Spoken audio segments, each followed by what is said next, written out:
परिवहन प्रणाली के विकास को प्रभावित करने वाले प्रमुख कारक कौन कौन से हैं और वे पर्यटन को कैसे प्रभावित करते हैं। ये जो क्वेश्चन है आपका semester 4 tourism and hospitality management का क्वेश्चन है। आज हम लोग देखेंगे इसी क्वेश्चन को। ठीक है, आपका जो सिलेबस है वो 4 मॉड्यूल में बांटा हुआ है। चारों मॉड्यूल का हम 3-3 क्वेश्चन लाए हैं। 12 क्वेश्चन आपका पूरा सिलेबस खत्म हो जाएगा। ठीक है, सबसे पहले हम लोग समझेंगे कि ये जो है पर्यटन या फिर जो आतिथ्य है वो होता क्या है। और इसी में तो आपका जो सिलेबस पूरा दिया हुआ है। आतिथ्य का मतलब क्या होता है कि मेहमानों का स्वागत करना, चाहे वो किसी भी तरह से हो। जब कोई मेहमान आता है कहीं घूमने के लिए तो उसका स्वागत कैसे किया जाता है? अच्छे खान पान से अच्छी तरह से उनका स्वागत किया जाता है। होटल में या फिर रेस्टोरेंट में कई तरह के व्यवस्थाएं होती हैं, उनसे रिलेटेड जितनी भी चीज़ें होती हैं। ठीक है, चाहे वो होटल हो, रेस्टोरेंट हो, या फिर खान पान के जो भी तैयार तरीके होते हैं उनको, या फिर रुकने ठहराने के लिए जो भी तरीके होते हैं उनको, या फिर कैसे अतिथि का स्वागत किया जाता है, उस तरह की सारी व्यवस्थाओं को जानेंगे। साथ में पर्यटन, पर्यटन के क्यों करता है लोग, पर्यटन कहते किसको है? पर्यटन उसको कहते हैं जब एक स्थान से लोग दूसरे स्थान घूमने के लिए जाते हैं, चाहे वो प्राकृतिक सौंदर्य का लाभ लेने के लिए जाएं, या फिर कहीं पर इतिहास को देखने के लिए जाएं, या फिर किसी भी तरह की चीज़ों को देखने के लिए जब लोग जाते हैं एक स्थान से दूसरे स्थान, चाहे वो अपने घरेलू पर्यटन हो या फिर अंतर्राष्ट्रीय, जब लोग एक स्थान से दूसरे स्थान घूमने के लिए जाते हैं उसी को पर्यटन कहा जाता है। तो हम लोग आज आपका जो पूरा सिलेबस है सेमेस्टर 4 का, ये टूरिज्म एंड हॉस्पिटैलिटी मैनेजमेंट का, वो दोनों में ही निर्भर है। ठीक है, मतलब एक आतिथ्य और पर्यटन, हॉस्पिटैलिटी और टूरिज्म पर ही। सबसे पहला जो आपका क्वेश्चन है वो है परिवहन प्रणाली के विकास को प्रभावित करने वाले प्रमुख कारण कौन कौन से हैं और वे पर्यटन को कैसे प्रभावित करते हैं। इसी क्वेश्चन को आज हम लोग समझेंगे। पूछ क्या रहा है, परिवहन का जो प्रणाली है, ठीक है, उसके विकास को प्रभावित करने वाले कौन कौन से प्रमुख कारक हैं। जैसे कि परिवहन मतलब गाड़ी जो चलता है, या फिर रेल, हवाई जहाज, या फिर जो भी परिवहन की सुविधाएं हैं उसको प्रभावित कौन कौन करता है। तो आर्थिक हो सकता है, या फिर जो भौगोलिक है, वो सब चीज़ें जो है आपका जैसे प्रभावित करता है। साथ ही हम लोग जानेंगे कि वे पर्यटन को कैसे प्रभावित करते हैं, मतलब वो पर्यटन को भी किस तरह से प्रभावित करता है। ठीक है, तो आइए समझते हैं इस क्वेश्चन के आंसर को। लिखा है कि परिवहन प्रणाली का विकास किसी भी देश या क्षेत्र की अर्थव्यवस्था, समाज और पर्यटन पर गहरा प्रभाव डालता है। जब परिवहन सुविधाएं अच्छी होती हैं तो यात्रियों और पर्यटकों को सुगम यात्रा का लाभ मिलता है। परिवहन प्रणाली के विकास को प्रभावित करने वाले कारक होते हैं, कई कारक होते हैं। ठीक है, लिखा हुआ है कि प्रभावित करने वाले कई कारक होते हैं, जिनमें भौगोलिक स्थिति, आर्थिक स्थिति, तकनीकी प्रगति, सरकारी नीतियां, जनसंख्या वृद्धि और पर्यावरणीय कारक प्रमुख हैं। ये सभी कारक पर्यटन क्षेत्र को प्रत्यक्ष और अप्रत्यक्ष रूप से प्रभावित करते हैं। क्या लिखा हुआ है कि कई सारे कारण होते हैं, जैसे कि आप यहाँ पर लिखा हुआ है कि जिन्हें भौगोलिक स्थिति हो सकता है, आर्थिक स्थिति हो सकता है, तकनीकी प्रगति हो सकता है, या फिर सरकार के द्वारा जो नीतियाँ हैं वो हो सकता है, या फिर जो जनसंख्या वृद्धि है, या फिर जो पर्यावरणीय कारक हैं, सारी चीज़ें क्या है, तो ये जो परिवहन है उसको प्रभावित कर सकते हैं। ठीक है, उसी को हम लोग आगे बहुत ही विस्तार में समझेंगे बारे बारे से सबको। तो ये समझते हैं इस क्वेश्चन के आंसर को। इसी में लिखा हुआ कि फ्रांस में बेहतर परिवहन नेटवर्क के कारण पेरिस दुनिया के सबसे लोकप्रिय पर्यटन स्थलों में से एक बन गया है। एक उदाहरण के तौर पर यहाँ पर लिखा हुआ है कि जो फ्रांस में बेहतर परिवहन नेटवर्क जो है उसके कारण जो पेरिस है वो दुनिया का सबसे ज़्यादा घूमने लायक स्थान बन गया, जगह बन गया। ठीक है, वहाँ पर बहुत सारे लोग घूमने को जाते हैं। फिर आगे लिखा है इसके प्रमुख कारक। प्रमुख कारक क्या है? तो सबसे पहला आपका भौगोलिक स्थिति। भौगोलिक स्थिति, ठीक है, लिखा है कि परिवहन प्रणाली का विकास भौगोलिक स्थितियों पर निर्भर करता है। पर्वतीय क्षेत्र, रेगिस्तानों और घने जंगलों में परिवहन का विकास कठिन होता है, जबकि समतल क्षेत्रों में सड़कें और रेलवे लाइनें आसानी से बनाई जा सकती हैं। क्या बोल रहा है कि जहाँ पर जंगल या फिर जो रेगिस्तानी क्षेत्र है, पर्वतीय क्षेत्र है, वहाँ पर परिवहन को बिछाना या फिर बनाना कठिन है, लेकिन जहाँ पर समतल क्षेत्र है वहाँ पर सड़कें या फिर रेलवे लाइन जो आसानी से बनाई जा सकती है। जैसे हिमालयी क्षेत्रों में सड़कों का निर्माण कठिन होता है, जबकि उत्तर भारत के समतल भागों में सड़क और रेल मार्ग अच्छी तरह से विकसित हैं। क्या बोल रहा है कि जो हिमालय क्षेत्र है वहाँ पर सड़क या फिर जो रेल मार्ग है वो कठिन है, नहीं बनाया जा सकता, निर्माण करने में थोड़ा सा कठिनाई है। जबकि जो उत्तर भारत का समतल भाग है जहाँ पर सड़क और रेल मार्ग अच्छी तरह से विकसित हुआ है। अगर किसी पर्यटन स्थल तक पहुँचना कठिन होता है तो वहाँ कम पर्यटक जाते हैं। मसूरी और नैनीताल जैसे पर्यटन स्थलों पर सड़क मार्ग का विकास होने के बाद वहाँ पर्यटकों की संख्या वृद्धि हुई है। मसूरी या फिर नैनीताल में पहले सड़क जब विकसित नहीं हुआ था वहाँ पर लोग कम जाते थे, लेकिन जब से वहाँ पर परिवहन सुविधाएं अच्छी हुई वहाँ पर लोगों का संख्या में ज़्यादा वृद्धि हुआ है, पर्यटकों की संख्या में ज़्यादा वृद्धि हुआ है। ठीक है, तो ये आपका भौगोलिक स्थिति होगी। आगे हम लोग देखते हैं दूसरा आपका आर्थिक स्थिति। क्या है? आर्थिक स्थिति। तो किसी भी देश की आर्थिक स्थिति परिवहन प्रणाली के विकास में महत्वपूर्ण भूमिका निभाती है। कोई भी देश है जहाँ पर जो परिवहन का है सबसे ज़्यादा भूमिका को निभाएगा आर्थिक स्थिति। पैसा रहेगा तभी तो लोग बनाएंगे, सरकार के पास पैसा रहेगा, इसका जैसा आर्थिक रहेगा उसी तरह से लोग सरकार क्या करेगी, तो बनाएगी परिवहन को। क्या लिखा है, किसी भी देश की आर्थिक स्थिति परिवहन प्रणाली के विकास में महत्वपूर्ण भूमिका निभाती है। जिन देशों की अर्थव्यवस्था मजबूत होती है वे परिवहन के बुनियादी ढांचे में अधिक निवेश कर सकते हैं। उदाहरण के लिए अमेरिका, जापान और यूरोपीय देशों में परिवहन सुविधाएं बहुत विकसित हैं।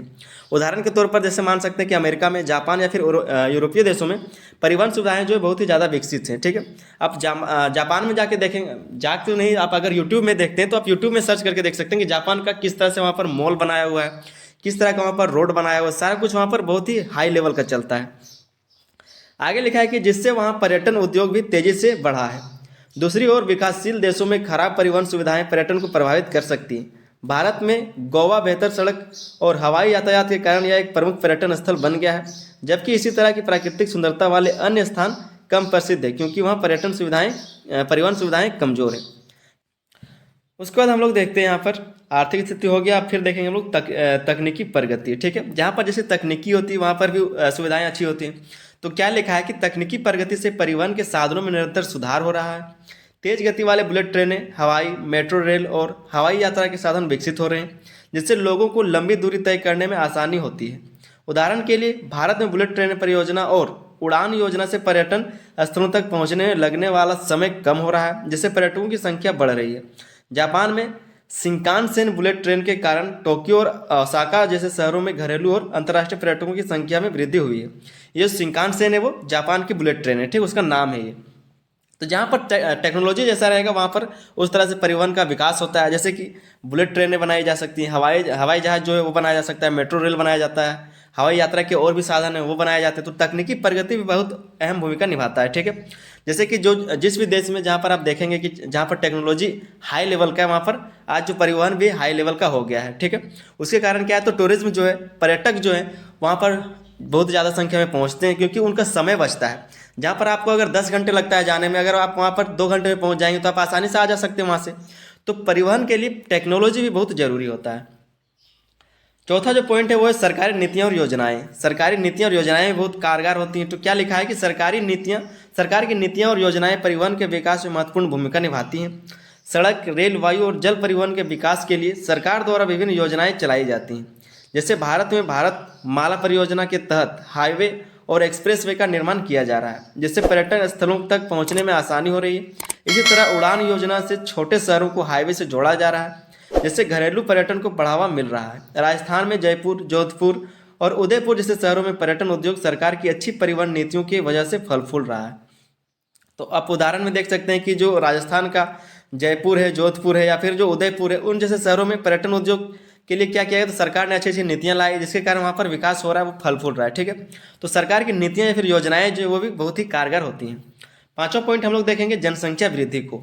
जनसंख्या वृद्धि, तो जनसंख्या वृद्धि के कारण परिवहन पर दबाव बढ़ता है, जिससे नई सड़कें, रेलवे और अन्य परिवहन सुविधाएं विकसित करनी पड़ती हैं। अगर किसी पर्यटन स्थल पर अधिक भीड़ होती है तो पर्यटकों को असुविधा हो सकती है। इसलिए अच्छी परिवहन व्यवस्था पर्यटन को सुगम बनाती है और पर्यटकों को आकर्षित करती है। क्या बोल रहा है कि अगर जनसंख्या वृद्धि मतलब जहाँ पर ज़्यादा भीड़ भाड़ रहेगा वहाँ पर लोगों को जाने आने में परेशानी होगा। इस कारण भी वहाँ पर जो जनसंख्या है, पर्यटकों की संख्या वो कम हो जाता है। ठीक है, इसलिए परिवहन को अगर बेहतर किया जाएगा तो जनसंख्या का जो दबाव वो पड़ेगा नहीं। अगर परिवहन सही रहेगा तो लोग आ जा सकेंगे आसानी से, तब जाके पर्यटक का जो संख्या वो बढ़ेगा। आगे क्या लिखा है, तो पर्यटकों को असुविधा हो सकती है। ठीक है, तो इसलिए अच्छी परिवहन व्यवस्था पर्यटकों को सुगम बनाती है और पर्यटकों को आकर्षित करती है। उदाहरण के लिए ताजमहल जैसे प्रसिद्ध पर्यटन स्थलों तक पहुंचने के लिए नई सड़कों और रेलवे सुविधाओं का विस्तार किया गया है। दिल्ली से आगरा तक यमुना एक्सप्रेसवे बनने के बाद आगरा में पर्यटकों की संख्या में वृद्धि हुई है। दिल्ली से आगरा तक का जो यमुना एक्सप्रेसवे बना है उसके बाद क्या है, तो आगरा में पर्यटकों की संख्या बढ़ी है। तो इस तरह की जो सुविधाएं हैं, क्योंकि जनसंख्या एक बहुत दबावपूर्ण चीज़ है। ठीक, मतलब बहुत ही दबाव डालता है परिवहन पर। जैसे जैसे जनसंख्या बढ़ेगा वैसे वैसे आपको रोड भी बढ़ाना पड़ेगा। परिवहन की जो सुविधाएं होती हैं जिस पर लोग चलते हैं, बस हो या फिर ट्रेन, मेट्रो, हवाई जहाज, सारे कुछ को बढ़ाना पड़ता है। तो इन सब सुविधाओं को अगर अच्छी कर पाते हैं तब जाके वहाँ पर पर्यटकों की संख्या बढ़ेगा और इस उद्योग का भी विकास होगा। छठा पॉइंट लिखा है पर्यावरणीय कारक। ठीक है, पर्यावरणीय कारक ये कैसे, तो पर्यावरण भी परिवहन प्रणाली के विकास को प्रभावित करता है। प्राकृतिक आपदाएं जैसे बाढ़, भूस्खलन और चक्रवात परिवहन मार्गों को बाधित कर सकते हैं। किस तरह से, तो बाढ़ आ गया, भूकंप आ गया, फिर चक्रवात जैसे जो परिवहन मार्ग है उसको बाधित कर सकता है। इन सब कारणों से जो परिवहन है वो बाधित हो सकता है। फिर लिखा है कि उदाहरण के लिए पहाड़ी क्षेत्रों में भूस्खलन से सड़क मार्ग बंद हो सकते हैं, जिससे पर्यटकों को परेशानी हो सकती है। इसके अलावा प्रदूषण और जलवायु परिवर्तन को देखते हुए अब पर्यावरण के अनुकूल परिवहन साधनों को बढ़ावा दिया जा रहा है। मतलब अब जलवायु को देखते हुए कि जलवायु परिवर्तन कैसे किस तरह से जल्दी जल्दी हो रहा है, या फिर प्रदूषण को देखते हुए इस तरह को देखते इस सही प्रॉब्लम को देख के क्या किया, तो इसके अनुकूल परिवहन साधनों को बढ़ावा दिया जा रहा है। मतलब पर्यावरण के अनुकूल, पर्यावरण को देखते हुए इसके अनुकूल जो है परिवहन साधनों को बढ़ावा दिया जा रहा है। मतलब अच्छा कर रहा है, ठीक है। प्रदूषण ना करे तो प्रदूषण कम फैलाने वाले परिवहन को बढ़ावा दिया जा रहा है। कैसे? तो जैसे कि इलेक्ट्रॉनिक बसें और बुलेट ट्रेनें, जिस तरह की इलेक्ट्रॉनिक बस आ गए हैं, अब इलेक्ट्रॉनिक ट्रेन हो गया। पहले डीजल से चलता था, तेल से चलता था ट्रेन भी, अब सब तो लाइन से हो गया है। तो उत्तराखंड में 4 धाम यात्रा के दौरान कई बार बारिश और भूस्खलन से सड़कें अवरुद्ध हो जाती हैं, जिससे तीर्थयात्रियों की कठिनाई को सामना करना पड़ता है। उत्तराखंड में जो 4 धाम यात्रा है, वहाँ पर लोग यात्रा करने के लिए जाते हैं, तीर्थ करने के लिए जाते हैं। तो उन सब जो पहाड़ी क्षेत्र हैं वहाँ पर भूस्खलन से क्या होता है, तो सड़क जो अवरुद्ध हो जाता था, जिससे यात्रियों को जो है, जो तीर्थयात्री होते हैं उनको कठिनाई का सामना करना पड़ता था। लेकिन जैसे जैसे इसको अगर अच्छा कर दिया जाएगा, जैसे जैसे अच्छा इसको कर दिया जाएगा, वहाँ पर संख्या जो और बढ़ेगा, पर्यटकों की संख्या बढ़ेगी और जो तीर्थयात्री है उनकी संख्या भी बढ़ेगी। तो ये सब कारक है, ठीक है। अगला पॉइंट लिखा है परिवहन प्रणाली का पर्यटन पर प्रभाव। परिवहन प्रणाली का जो पर्यटन है उस पर प्रभाव कैसे पड़ता है। लिखा है कि परिवहन प्रणाली पर्यटन उद्योग को सीधा प्रभावित करती है। जब परिवहन सुविधाएं बेहतर होती हैं तो अधिक पर्यटन आकर्षित होते हैं, जिससे पर्यटन उद्योग फलता फूलता है, जो निम्नलिखित है, ठीक है। पर्यटन प्रणाली जो है पर्यटक उद्योग पर सीधा प्रभाव पड़ता है, ठीक है। मतलब अगर परिवहन सही रहेगा तो लोग वहाँ पर जाएंगे देखने को, घूमने को। अगर परिवहन सही नहीं रहेगा तो वहाँ पर लोग क्यों जाएंगे। इसमें जो सबसे पहला प्रभाव है वो पर्यटकों की संख्या में वृद्धि, पर्यटकों की संख्या में वृद्धि होती है। लिखा है कि जब परिवहन सुविधाएं अच्छी होती हैं तो यह पर्यटकों की संख्या बढ़ती है। क्या होता है, तो यहाँ पर जो पर्यटक है वहाँ पर संख्या उसका बढ़ता है। उदाहरण के लिए 4 धाम यात्रा के लिए अच्छी सड़कें बनने के बाद वहाँ जाने वाले श्रद्धालुओं की संख्या बढ़ गई है। जब वहाँ पर सड़कें बनाई गई तो वहाँ पर जो श्रद्धालु है या फिर जो तीर्थयात्री वहाँ पर जाने की संख्या बढ़ गई है, ठीक है। ये आपका पहला प्रभाव हुआ। दूसरा लिखा है यात्रा में समय और लागत की बचत। यात्रा में समय और लागत की बचत होता है अगर सही परिवहन रहा तो। लिखा है तेज और सुविधाजनक परिवहन से पर्यटक कम समय में और कम खर्च में यात्रा कर सकते हैं। जैसे नई दिल्ली से वाराणसी के बीच वंदे भारत ट्रेन शुरू होने से पर्यटकों को जल्दी और आरामदायक यात्रा का लाभ मिल रहा है। वंदे भारत जब से ट्रेन चलाया गया तब से इन सब चीज़ों में क्या है, तो आरामदायक यात्रा लोग कर पा रहे हैं, आसानी से घूम पा रहे हैं, ठीक है। तीसरा पॉइंट लिखा है स्थानीय अर्थव्यवस्था को बढ़ावा। स्थानीय अर्थव्यवस्था को भी बढ़ावा मिला है। जब किसी क्षेत्र में पर्यटक अधिक संख्या में आते हैं तो वहाँ के होटलों, रेस्टोरेंट, टैक्सी सेवाओं और दुकानों को लाभ मिलता है। जैसे राजस्थान में जयपुर, जोधपुर और उदयपुर जैसे पर्यटन स्थलों की अर्थव्यवस्था पर्यटन पर ही निर्भर करती है। वहाँ पर जो पर्यटन उद्योग है या फिर जो पर्यटन स्थलों की जो अर्थव्यवस्था है वो पर्यटन पर ही निर्भर करता है। मतलब लोग वहाँ पर जाएंगे तभी उनका विकास हो पाएगा, तभी पर्यटक उद्योग का विकास हो पाएगा। तो इन सब चीज़ों से उसका अर्थव्यवस्था भी बढ़ता है। चौथा पॉइंट लिखा है नए पर्यटक स्थलों का विकास। नए पर्यटन स्थलों का विकास किया जा सकता है, इसका प्रभाव है। तो जब किसी स्थान पर अच्छी परिवहन सुविधाएं विकसित होती हैं तो वह स्थान पर्यटन के लिए अधिक लोकप्रिय हो जाता है। उदाहरण के लिए जम्मू कश्मीर में नए हाईवे और रेलवे परियोजनाओं से वहाँ पर्यटन को बढ़ावा मिला है। पांचवा जो प्रभाव है वो सांस्कृतिक और सामाजिक प्रभाव।